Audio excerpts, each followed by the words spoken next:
欢迎收看老挝新闻。今天是2026年1月27日星期二，佛历3月上初9，万象多云，18到30摄氏度。今天的主要内容有最新外汇报价、股市收盘行情、黄金市场报价、万象燃油价格以及老挝时事要闻。首先来关注外汇。根据老挝外贸银行最新公布的今日外汇价格，美元的银行买入价为21205基普，较上一个交易日下跌10基普，跌幅 0.05%。泰铢的银行买入价为679.04基普，较上一个交易日上涨 2.11 基普，涨幅 0.31%。人民币的银行买入价为3027基普，较上一个交易日下跌4基普，跌幅 0.13%。再来关注股市行情。根据老挝证券交易所最新收盘报告显示，昨日老交所综合指数收于 1280.45 点，较上一个交易日上涨 2.18 点，涨幅 0.17%。开盘 1285.23 点，最高 1301.27 点，最低 1277.64 点。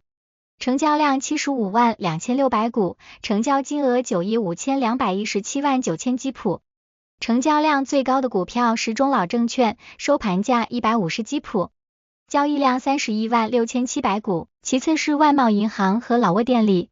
成交额最高的股票是外贸银行，收盘价1890基普，交易额4亿5066万基普，其次是老挝电力和萨万尼。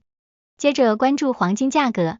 根据老挝 PV 黄金最新公布的价格，重量为1铢的黄金金条，每根售价是5190万基普，较上一次报价下跌60万基普，跌幅 1.14%。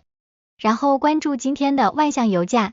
今天万象10个加油站执行1月21日老挝工贸部公布的燃油价格，柴油每升18840基普，普通汽油每升22130基普，95号汽油每升25610基普。接下来一起关注时事要闻。1. 老挝与越南加强并巩固双边合作关系。1月26日至27日，老挝人民革命党总书记、国家主席通伦西苏里对越南进行国事访问。访问期间，通伦西苏里总书记与越共中央总书记苏林总书记举行会谈，双方高度评价两国在政治、安全、经贸等领域的深度合作，并共同祝贺两党近期成功召开全国代表大会。双方强调将继续深化伟大友谊、特殊团结与全面合作，商定加强高层往来，加快万象至河内高速公路建设，并筹备2027年老越友好团结年。会谈后，双方见证了两党中央办公厅及万象市与河内市的合作文件签署。通伦西苏里总书记还邀请苏林总书记于2月回访老挝。2026年老挝美食节盛大开幕。1月26日，老挝美食节在万象昭尔努温公园开幕。本次活动由老挝妇联和女企业家协会主办，旨在推广地道饮食文化。现场共设置180多个展位，涵盖传统美食、创意菜品及手工艺品。活动期间，游客不仅能品尝美食，还能观赏古代厨房展示、民俗表演和服饰走秀。此次美食节以通过美食味道感知老挝为口号，诚邀国内外游客共赴这场舌尖上的文化盛宴。3. 教育体育部联合澳大利亚发布新教学套件。教育体育部在澳大利亚政府的支持下，发布了第14套旨在支持教师内残障学生的教师辅助工具包。该套件由沙湾拿吉师范学院联合多家国内外组织共同研发，配备了儿童行为观察工具，帮助教师针对性地满足不同学生的需求。目前，该套件计划在30个县先行试点，并辅以视频培训，旨在向全国推广。此举体现了老挝与澳大利亚在推动包容性教育方面的合作，确保所有儿童都能获得高质量教育，实现不让任何一个人掉队的目标。4. 塔兰广场将举行6天佛经巡游与诵经盛会。1月26日至31日，万象塔兰广场将举行为期6天的佛经盛会，主要活动包括26日从昭法昂公园至塔兰的佛经巡游及开幕式，27至29日诵读三藏经，30日举行僧侣洒水礼，佛协办公楼塔间安放仪式及讲经， 31日举行130位僧侣的大规模布施，以及老挝佛教协会主席马哈为马瑟奈大长老的净身洒水礼。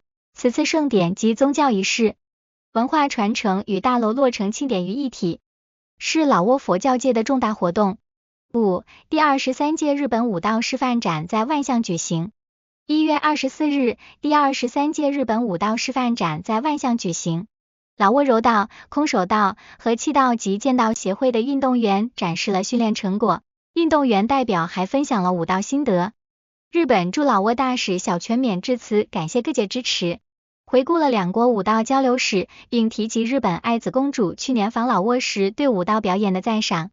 多位老挝教育、体育界及国会的高层官员出席。该年度盛事通过展示武道精神，有效提升了老挝民众对日本文化的兴趣，深化了老日两国的友好合作与民间往来。6. 华潘省西沿县集中销毁过期劣质商品。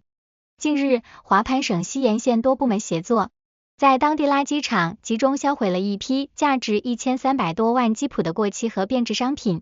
2025年年底，该县食品药品检查组对县城及周边53家商铺进行了专项抽查，发现其中20家店铺售卖过期产品，涵盖饮料、食品、生活用品及化妆品。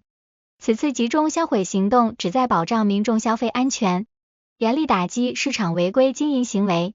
7. 万象市7条道路交通流向调整进入最后检查阶段。1月26日，万象快速公交项目负责人对市内7条即将调整交通流向的道路进行了最终检查，检查涵盖标志牌、标线及信号灯安装。目前大部分路段已准备就绪，仅余少量导向标志需完善。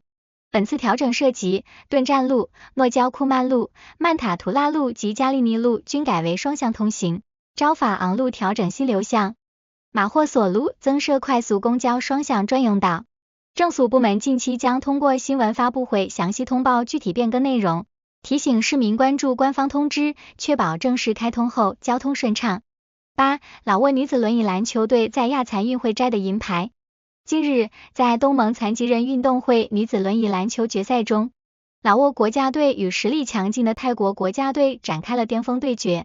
经过激烈比拼，老挝队最终不敌对手，遗憾落败。尽管如此，这枚银牌仍为老挝体育代表团创造了历史性突破，而东道主泰国队则凭借其深厚的底蕴和出色的发挥，成功实现了该项目的3连冠，蝉联金牌。以上就是今天的老挝新闻，欢迎点赞、评论和订阅，我们明天见。